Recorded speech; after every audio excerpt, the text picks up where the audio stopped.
আউযু বিল্লাহি মিনাশ শাইতানির রাজিম।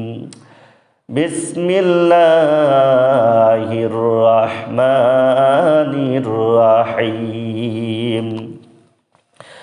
ফালা ওয়া রাব্বিকা লা ইউমিনুনা হাত্তা ইউহাক্কিমুকা ফীমা শাজারা বাইনাহুম সুম্মা লা ইয়াজিদু ফী আনফুসিহিম হারাজাম মিম্মা কাদাইতা ওয়া ইউসাল্লিমু তাসলিমা। একবার মদিনায় বিশর নামক এক মুনাফিক এবং এক ইহুদির মধ্যে একটা বিষয় নিয়ে ঝগড়ার সৃষ্টি হলো। এক পর্যায়ে তারা মীমাংসার জন্য আল্লাহ রসুলের কাছে আসলো। আল্লাহ নবী ইহুদির পক্ষে রায় দিয়ে দিলেন। মুনাফিক ভেবেছিল যে রায় তার পক্ষে যাবে, কিন্তু রায় তার বিপক্ষে চলে গেল। সে মনে প্রাণে রায় মেনে নিতে পারল না। সে ইহুদিকে বলল, চলো আমরা ওমরের কাছে যাই। ইহুদি দেখলো ঝগড়ার কোনো মীমাংসা হলো না, অগত্যা কি করা যায়, চলো। তারা ওমর ফারুক রাদিয়াল্লাহু তাআলা আনহুর কাছে গেলেন। ইহুদি ওমর ফারুক রাদিয়াল্লাহু তাআলা আনহুকে বললেন যে আমরা এই বিষয়টা নিয়ে আল্লাহর নবীর কাছে গিয়েছিলাম, তিনি আমার পক্ষে রায় দিয়েছেন, কিন্তু সে মানছে না। হযরত ওমর ফারুক রাদিয়াল্লাহু তাআলা আনহু বিশরকে বলল, ঘটনা কি সত্য, ঘটনা কি এমন? সে স্বীকার করল। হযরত ওমর ফারুক রাদিয়াল্লাহু তাআলা আনহু বললেন, তাহলে তোমরা এখানে একটু অপেক্ষা করো, আমি আসছি। এই বলে তিনি ঘরে গেলেন। তারপরে ঘর থেকে তলোয়ার দিয়ে ফিরে আসলেন। এসে বললেন, যে ব্যক্তি আল্লাহর রসুলের সন্তুষ্ট হতে পারে না, তার ফয়সালা আমি এভাবে দিয়ে থাকি। এই বলে তলোয়ার দিয়ে তার কল্লা উড়িয়ে দিলেন। নাউজুবিল্লাহ। আর এক ঘটনায় এক ব্যক্তি আল্লাহ রসুলের রায়ে সন্তুষ্ট না হতে পারলে আল্লাহ পাক আয়াত নাজিল করে দিলেন, ফালা ওয়া রাব্বিকা লা ইউমিনুনা হাত্তা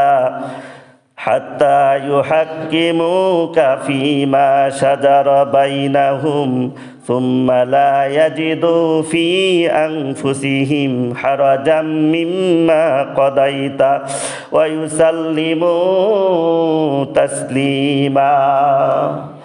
এতে আল্লাহ নবীকে সম্বোধন করে আল্লাহ পাক বলেন, না, এভাবে তারা মুমিন হতে পারবে না। তোমার রবের কসম, তারা এভাবে খাঁটি মুমিন হতে পারবে না যতক্ষণ পর্যন্ত না তারা তাদের যাবতীয় বিরোধের বিষয়ে ফয়সালার জন্য তোমার কাছে আসবে, আর তুমি যে রায় দিবে সেই রায়কে তারা সন্তুষ্ট চিত্তে মেনে নিবে। এটা যতক্ষণ পর্যন্ত তারা না করবে ততক্ষণ পর্যন্ত তারা খাঁটি ইমানদার মুমিন হতে পারবে না।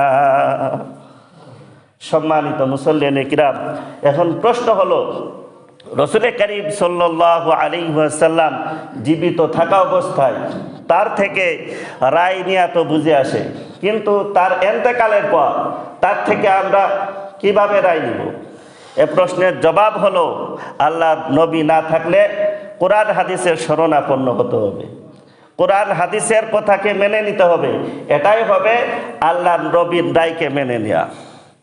কোরআন হাদিসের কথাকে পুরাপুরিভাবে মেনে নিতে হবে, কোনো রকম দ্বিধা দ্বন্দ্ব ছাড়াই, বিনা যুক্তিতে সন্তুষ্ট চিত্তে মেনে নিতে হবে। এই আয়াতের বক্তব্য অনুযায়ী এরকম না হলে খাঁটি মুমিন হওয়া যাবে না।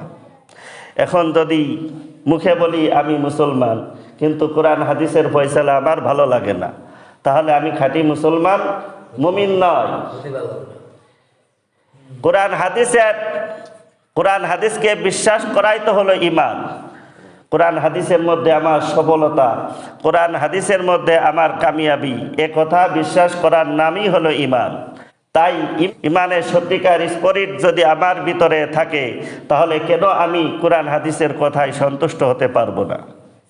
যদি সন্তুষ্ট হতে না পারি, তাহলে বোঝা গেল আমার ভিতরে সত্যিকার ঈমানের স্পিরিট নেই। ঠিক কি না? তাহলে খাঁটি মুসলমান আমি কিভাবে হলাম? সম্মানিত মুসল্লিয়ানে কিরাম, কোরআন হাদিসের কথার সামনে কোনো ধরনের যুক্তি থাকতে পারবে না। যুক্তি থাকার অর্থই হলো আমি আমার যুক্তি দিয়ে বিচার বিশ্লেষণ করে দেখব যে কোরআন হাদিসের কথা ভালো কি ভালো না, ঠিক কি না? কোরআন হাদিস বিনা যুক্তিতে ভালো, কোরআন হাদিস আমার বিচারের ঊর্ধ্বে, আমার যুক্তির ঊর্ধ্বে।